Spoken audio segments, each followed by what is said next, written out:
All right, hey guys, OFD checking in here today, and today it's time to talk about the INVICTA Pro-Diver, this model being the 8930. It's been 30 days, a little over 30 days since I picked up the watch, and in that 30-day period, it's been in the rotation on the wrist every day. I've worn it at least one time. Sometimes it's been as bad as just like picking the watch up in the morning, take it in the shower with me, or if I'm doing some kind of semi-abusive work, I've used the watch for that, doing yard work and stuff.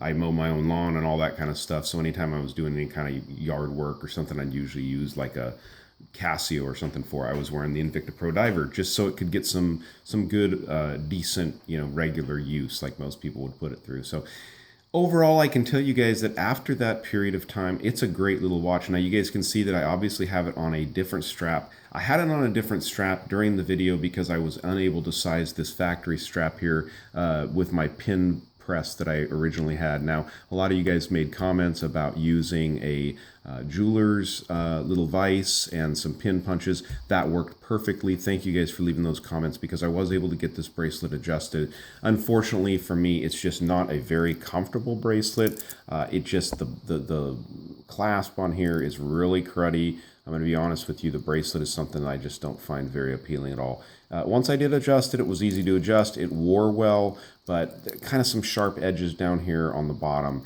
and just not overall something that felt really quality. And honestly, for me, I'm not really a gold watch guy, and with this strap, the bracelet on the watch, it was just a little bit too much gold for me overall. So, okay, a couple quick housekeeping things I want to get out of the way before we dive into the watch here, guys.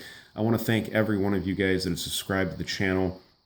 If you have not subscribed, you can click the little box down there with my face in it, down on the right-hand side of the screen. Subscribe to the channel. But we just cracked 3,000 subscribers the other day, guys, and I'm really, really excited about that. I want to thank you guys all for that.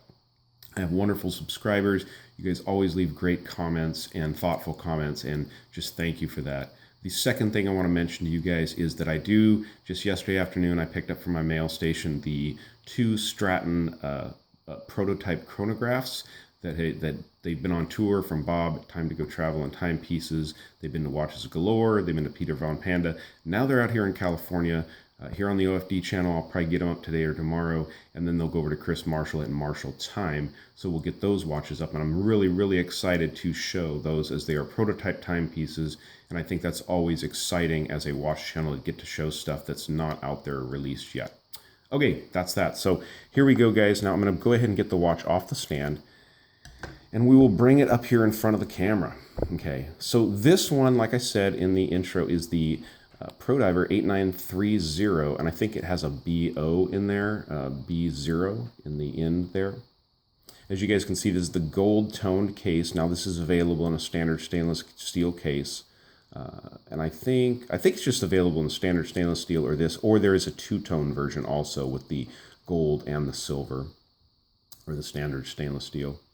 So as you guys can see on these, as most Invictas do, you do have this engraved Invicta logo on the side of the case. Something that drives a lot of people nuts. Really, to be honest with you, doesn't bother me. It's no big deal.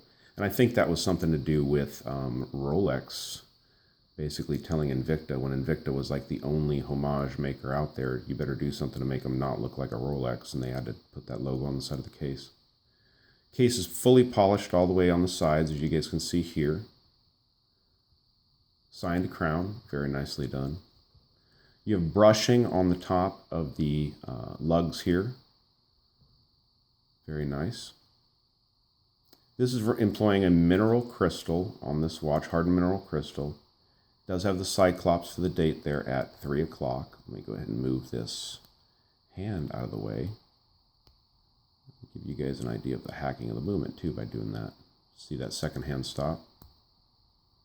Screw the crown back down. Now, one of the things I've read some complaints on these watches is the Cyclops being crooked. Now, on this version, on mine, I don't see that. I don't seem to have a crooked Cyclops. To me, it looks like it's on there just right. So, applied indices on this watch with lume. The lume is good on this watch. I'm not going to do a lume shot because it's dark outside and I don't have my flashlight, to be honest with you. The fancy one I use for this is dead. But it does have good lume. It's not Seiko quality lume, but it does get really bright and it lasts all night. The pip is very nicely lumed also. You guys can see the writing on the dial as well as the Invicta logo applied up there below 12 o'clock. And down above 6 o'clock, you have the automatic professional, 660 feet, 300 meters, or excuse me, 200 meters, water resistant. The smooth sweep of that second hand is because this watch is running a Seiko NH35 movement, which, as we all know, is a really great tried and true workhorse movement, a really good movement for any kind of a tool watch or anything like that, which I think this is, as fancy looking as it is. Now, I do have this on a leather strap here with this crocodile,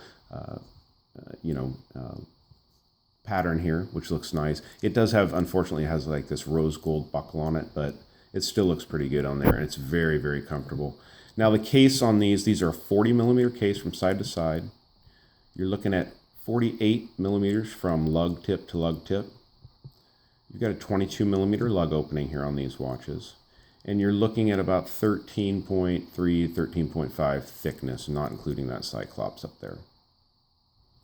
So go ahead and open the buckle here, or open the strap.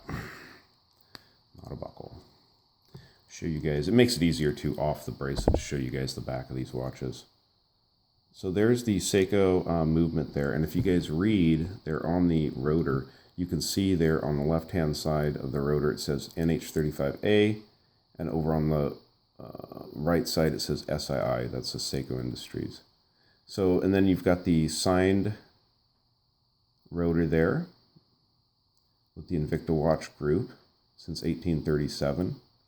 So Invicta's been around for a long time, guys. Now, they were purchased back, I think, in the 90s. A couple guys out of Florida are running it now, doing a great job, to be honest with you. Really, really moving some watches out there. Very nicely done case back on these guys. Screw down case back, mineral crystal for the see-through there. Let me see if I can move that rotor. And this is the 24 jewel Seiko movement. Great movement. Hacking and hand winding capable, which is just great. So guys, my feelings overall on the INVICTA Pro-Diver. Out of the INVICTA lineup, I think this is probably one of the best watches you can get for the money. This watch I picked up for $52 just before Christmas. I think I got it at a really great deal because of, Christmas and stuff. But generally, I'll leave some links down below because you can find this on Amazon for just under $80, which I think for what you're getting in these INVICTA watches is a whole heck of a lot of watch. I mean, you think you're going to buy a Seiko SKX, which is a 200-meter diver watch. Granted, it's a very original design and stuff like that, but it's a 200-meter diver's watch running an inferior movement to this watch, okay? Non-hacking, non-hand winding, and those are going to set you back $200. So to be able to pick up a automatic watch running a Seiko, tried and true Seiko movement that's as good looking as this watch, I think you're getting a lot of watch for the money for under $100 for these Invictas. Now, if you don't like this gold or the two-tone or anything, obviously you can go with the standard silver. And you can dress these up and change them up a little bit, obviously with the strap. Put them on a NATO strap. I know a lot of guys take these Cyclops off, and I don't know how to do that, but you guys can watch. There's videos out there on how to do it. It's pretty easy. But you can kind of dress these up, to look a little bit different. And as far as the homage thing goes, to be honest with you, it's starting to become very passé. There's so many watches out there with this Submariner homage look, which is a tip of the hat to, the Rolex Submariner. And this one has just a little bit of uniqueness, obviously, with the bezel there. I didn't mention it, but this is a 120-click bezel. But it does have, obviously, the bezel design on this, to me, is very Omega Seamaster-ish, so they've pulled from a couple of the best, watches out there. So the bezel is 120-click, works good, but it does have spongy. You can see that back play there. So that's one of the downfalls of it, besides the band. The metal strap that they come with is not very well done, I'll tell you that right now. But for the price point, it's on par with, like, Seiko 5s. And then I don't like the feel of that bezel, but it works, okay? Screw down crown on these, and it does take about 4 good turns to get that thing screwed down nice and tight. So I think some people aren't getting that thing screwed down sometimes and have water issues with it. I've had nothing with this. Like I said, it's been in the shower a number of times. And it's a good watch. It's a great watch for the money, guys. So if you're on the fence on picking up an INVICTA Pro-Diver and you just don't know, I'd say go for it. I'd say it's a great watch in the price point and you're not going to be disappointed. Alright guys, if you like the video, go ahead and give me a thumbs up down there at the bottom. If you've not subscribed to the OFD channel, please do. Please do. Thanks guys.